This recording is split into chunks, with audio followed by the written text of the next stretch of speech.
Polytheism and worship of idols became the most prominent feature of the religion of pre-Islam Arabs despite alleged profession of Abraham's religion. Traditions and ceremonies of the worship of their idols had been mostly created by Amr bin Luhai, and were deemed as good innovations rather than deviations from Abraham's religion.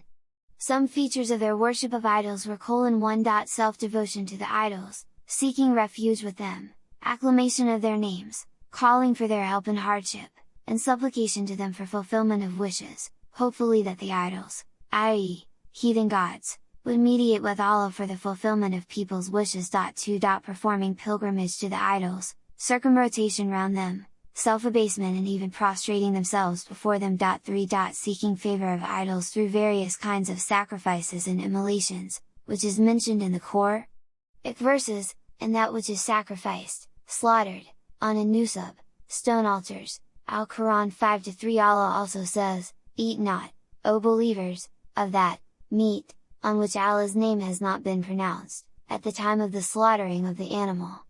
Al-Quran 6-121. 4. Consecration of certain portions of food, drink, cattle, and crops to idols. Surprisingly enough, portions were also consecrated to Allah Himself, but people often found reasons to transfer parts of Allah's portion to idols, but never did the opposite.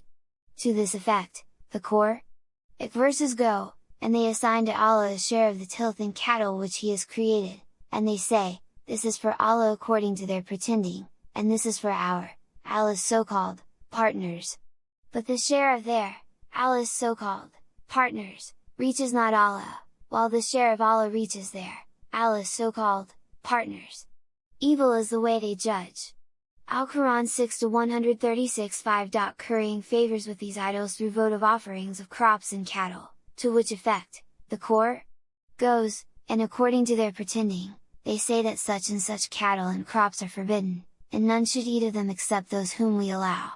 And, they say, there are cattle forbidden to be used for burden or any other work, and cattle on which, at slaughtering, the name of Allah is not pronounced, lying against Him, Allah."